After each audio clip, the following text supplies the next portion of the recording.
నిబంధనలు ఉల్లంఘిస్తే జైలుకు పంపుతాం. తణుకు నియోజకవర్గ స్పెషల్ ఎస్పీ శ్రీనివాస్ హెచ్చరిక.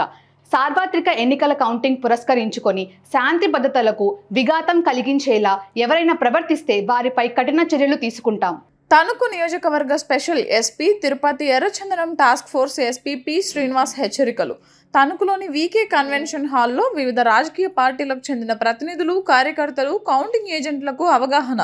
జూన్ 4న జరిగే ఎన్నికల కౌంటింగ్ నేపథ్యంలో ఎన్నికల నియమావళిని ఉల్లంఘించి ప్రవర్తించి వివాదాలు, అల్లర్లు చేస్తే వారిపై కేసులు నమోదు చేస్తాం. తణుకు నియోజకవర్గం నుంచి కేవలం అభ్యర్థులతో పాటు అనుమతించిన కౌంటింగ్ ఏజెంట్లు మాత్రమే భీమవరం వెళ్లేందుకు అనుమతిస్తాం. నియోజకవర్గ వ్యాప్తంగా 15 చోట్ల పోలీస్ పికెట్లు ఏర్పాటు చేసి రౌడీ షీటర్లు, అనుమానితులపై నిత్యం నిఘా ఉంచాం. ఒక పార్టీకి లబ్ధి చేకూర్చేలా ఎదుటి పార్టీ పట్ల దుష్ప్రచారం చేయడం లేదా దౌర్జన్యాలకు దిగడం చేస్తే చట్ట ప్రకారం చర్యలు తీసుకుంటామని అన్నారు.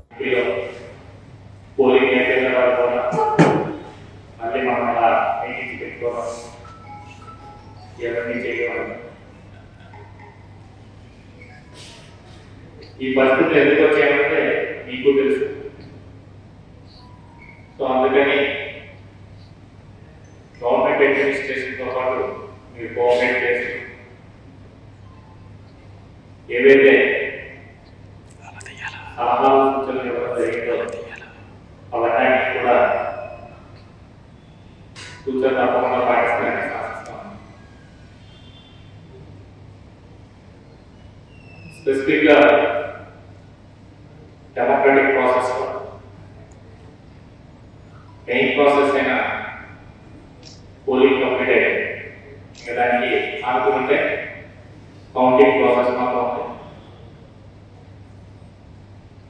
ఒకటంటే మాత్రం వెరీ స్ట్రిక్ట్గా చెప్పచ్చు, ఎట్టి పరిస్థితుల్లో కూడా కౌంటింగ్ ప్రాసెస్ అన్నది ఆగడానికి లేదు. సో దానికి సంబంధించి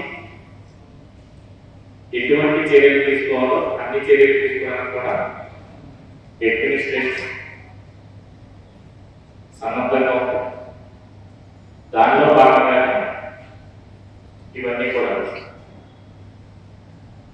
ఆల్రెడీ 144 సెక్షన్ ప్రొమల్గేట్ చేయడం జరిగింది.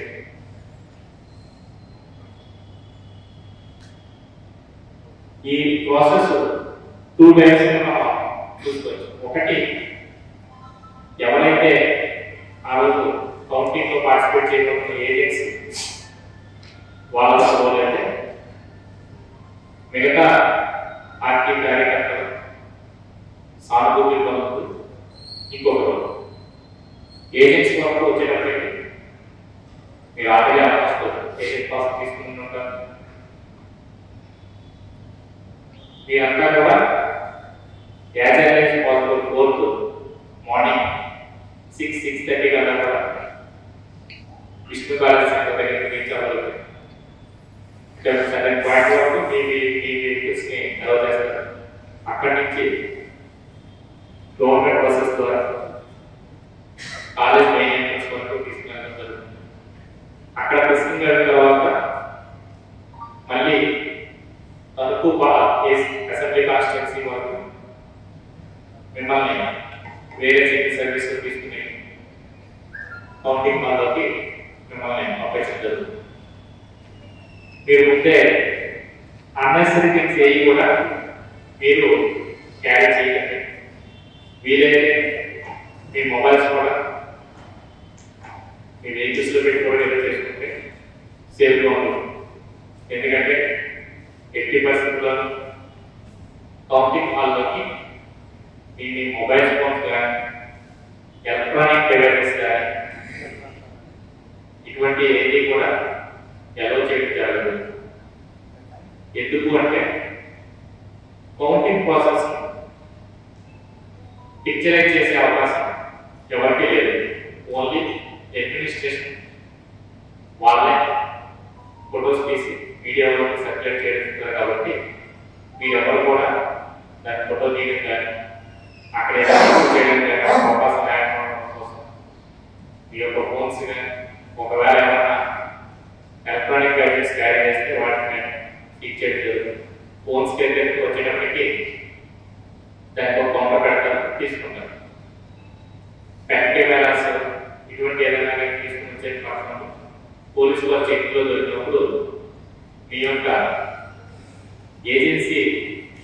కూడా రద్దు చేసే అవకాశం ఆరుగా ఉంటుంది. ఇవన్నీ కూడా మీరు గమనించుకోండి.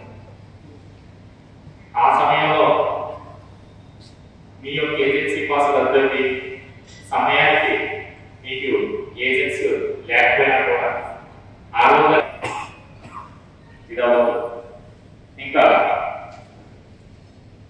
మీరు మీ పార్టీ సింపథైజర్స్ అందరికీ చెప్పవలసింది ఏంటంటే ఖచ్చితంగా మనం 4వ తారీఖు ఎటువంటి విజయోత్సవ ర్యాలీకి పర్మిషన్ ఇవ్వడం లేదు. బాణసంచ కాలం ట్రై చేయాలి, ఇటువంటి కూడా ప్లాన్ చేయొద్దు. ప్లాన్ చేద్దామని కూడా అనుకోవద్దు. వాటి వల్ల అనవసరంగా కేసెస్ అవుతాయి. ఆల్రెడీ మోడల్ కూడా కాంటాక్ట్ ఇంకా ఇందులోనే ఉంది. కౌంటింగ్ ప్రాసెస్ అంతా కంప్లీట్ అయిపోయి ఎంటైర్ స్టేట్ ప్రశాంతంగా ఉంది అన్న తర్వాత మాత్రమే election commission of India model కూడా కాంటాక్ట్ లిఫ్ట్ చేయడం జరుగుతుంది. తర్వాత మీరు ఏదైనా విజయోత్సవ ర్యాలీ కానీ ఏదైనా సరే కన్సర్న్ డిఎస్పీ గారు ఆలోచన పర్మిషన్ తీసుకుని మీరు చేసుకోవచ్చు. అది తర్వాత